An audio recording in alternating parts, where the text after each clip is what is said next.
Heavy metal has always been loud, defiant, and unapologetically raw, but for too long, its mythos was built around testosterone and leather. The truth? Women have been there all along, not as guests, but as architects of the chaos. I, the metal mistress, have watched them bend genres, shred expectations, and scream louder than the gatekeepers ever dared. From guttural growls to operatic wails, from punk-stained fury to gothic elegance, women have carved out sonic spaces that refuse to be ignored. They've fronted bands, shredded solos, penned lyrics that cut deeper than any blade, and stood their ground in mosh pits and boardrooms alike. Their impact isn't a footnote, it's a tectonic shift. They've challenged the idea that metal must be masculine to be powerful. They've embodied rage, beauty, sorrow, and strength, sometimes all in one verse. And they've done it while navigating a scene that often questioned their place. Spoiler alert, their place is everywhere, whether commanding stages with theatrical grandeur or tearing through underground scenes with DIY grit. These women have expanded what metal can be. They've made it more inclusive, more complex, and infinitely more interesting. They've shown that distortion doesn't discriminate, and that the heaviest riffs often come from the most unexpected sources. So here's to the women who didn't just join the genre, they redefined it. The metal mistress sees you, salutes you, and cranks your legacy until the walls collapse.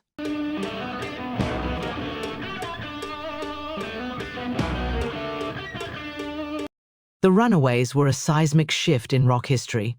An all-female band that proved teenage girls could be loud, raw, and revolutionary in a genre dominated by men.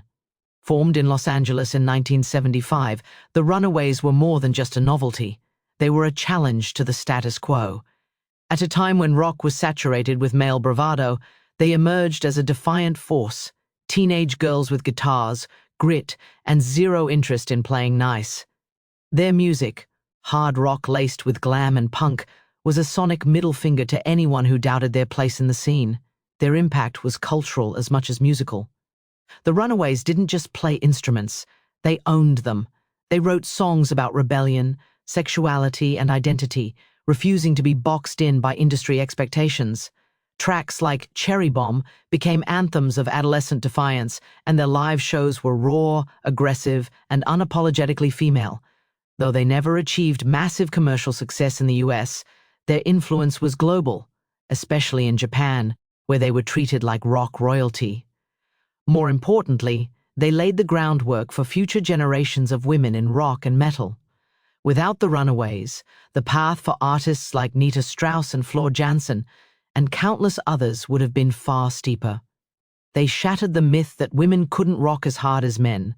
Their existence alone was a radical act, and their legacy is felt every time a woman steps on stage with a guitar and refuses to be underestimated.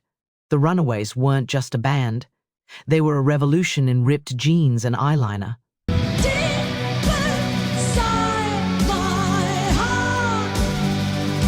Known as the Metal Queen, Doro Pesch has spent over 4 decades forging a legacy that transcends genre and geography. Rising to prominence in the 1980s as the frontwoman of Warlock, she quickly became one of the first women to lead a successful heavy metal band in a male-dominated scene.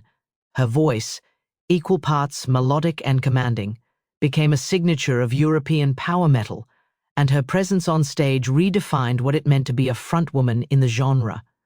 Doro's influence isn't just musical, it's cultural. She proved that women could not only participate in metal, but lead it with authenticity and strength. Her career spans more than 22 albums, countless tours and collaborations with legends like Lemmy Kilmister and Ronnie James Dio. She sung in multiple languages, including German, French, and Portuguese, embracing her international fan base and expanding metal's reach across borders. Beyond her discography, Doro's commitment to her fans is legendary.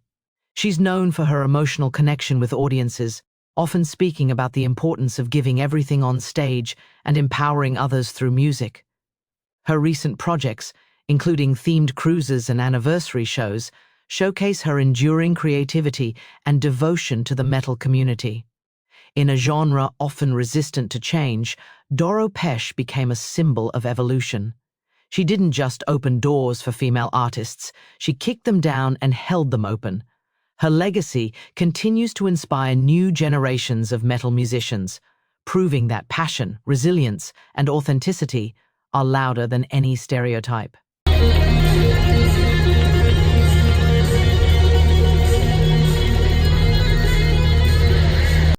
From her breakout role as the lead guitarist for Alice Cooper to her solo career and work with Demi Lovato, Nita Strauss has shattered stereotypes about women in metal and rock.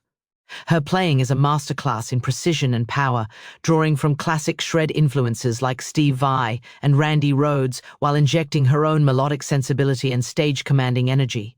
Her impact goes beyond technique. Strauss has become a symbol of accessibility and empowerment in a genre that often felt gatekept. Undoubtedly, she is first noticed for her sex appeal, but she is far more than that.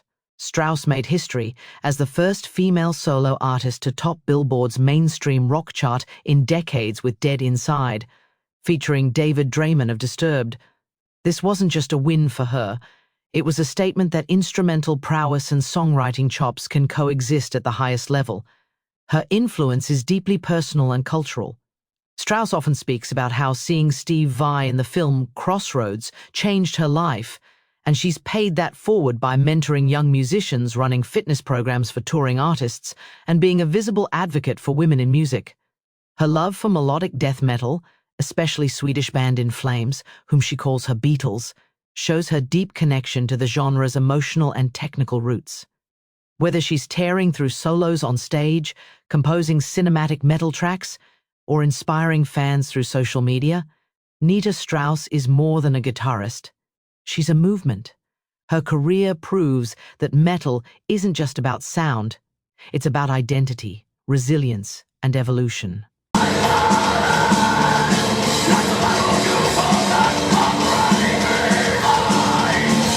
Alissa White-Gluz is a powerhouse vocalist known for her dynamic range, fierce stage presence, and genre-defying collaborations across the metal world. Born on July 31, 1985, in Montreal, Quebec, Alissa White-Gluz is a Canadian singer and songwriter who carved her name into metal history through her work with the Agonist and Arch Enemy. Her vocal style fuses guttural growls with clean, melodic singing, making her one of the most versatile and respected voices in extreme metal.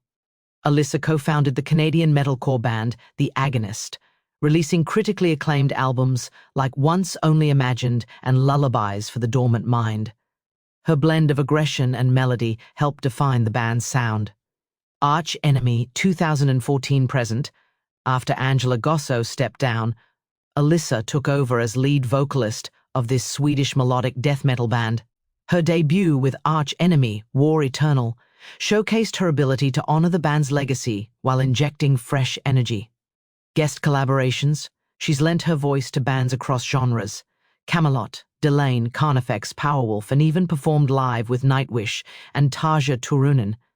Alissa's vocal range spans from death growls to ethereal clean vocals, drawing comparisons to artists like Amy Lee and Angela Gossow. Her ability to switch styles mid-song adds emotional depth and sonic complexity to her performances. She is an animal rights advocate. Raised vegetarian and later becoming vegan, Alissa is outspoken about animal rights and environmental issues. She's worked with organizations like PETA and Sea Shepherd. Feminine power in metal, she's been featured in Revolver magazine's Hottest Chicks in Metal and Metalholic's Top Women in Metal. But she's also challenged the industry's gender norms with intelligence and grit.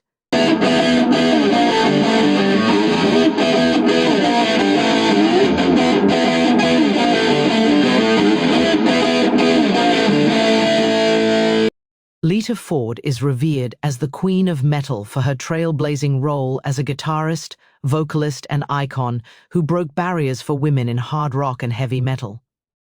Lita Ford's journey began with the Runaways, the all-female rock band that shocked the 1970s music scene with its raw energy and defiant attitude. But it was her solo career that cemented her legacy. Launching into the male-dominated world of heavy metal with Out for Blood in 1983, Ford wielded her guitar like a weapon, blazing through solos, commanding stages, and refusing to be sidelined. Her impact is both musical and cultural. Ford proved that women could not only play metal, they could dominate it. Her 1988 album, Lita, featured hits like Kiss Me Deadly and the haunting duet Close My Eyes Forever with Ozzy Osbourne, showcasing her ability to blend melodic hooks with heavy riffs. These tracks became staples of the genre and helped her reach mainstream success without compromising her edge. Throughout her career, Ford faced skepticism and sexism, often being told that girls can't play heavy metal. She responded with relentless touring, fierce performances, and a discography that silenced critics. Her guitar work, fluid, aggressive, and technically sharp, earned her respect among peers and fans alike. Even decades later, Ford continues to perform with the same fire that defined her early years. Her live shows are a testament to her enduring power, and her influence can be seen in the rise of female guitarists and frontwomen across rock and metal. She's not just a pioneer.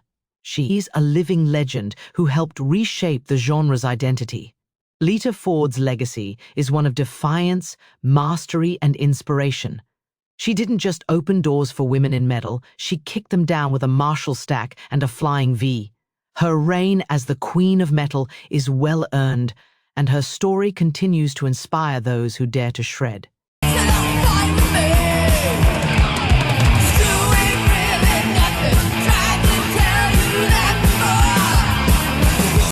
As we close the curtain on this celebration of women in metal, let's crank the volume one last time for the trailblazers, screamers, shredders, and sirens who've carved their names into the genre's steel spine. From the operatic power of Floor Jansen to the guttural fury of Angela Gossow, from the gothic elegance of Sharon Den Adel to the punk-infused rage of Brody Daly. These women didn't just join the metal scene, they redefined it. But if there's one name that reigns supreme in this kingdom of distortion and defiance, it's Lita Ford, the original queen, the axe-wielding icon who turned glam into grit and proved that solos weren't just for the boys. With her leather-clad swagger and blazing riffs, Lita didn't just break barriers, she melted them down and forged her own throne. So here's to the women who scream louder, shred harder, and stand taller in a genre that's finally learning to bow to its queens. And to Lita, long may she reign.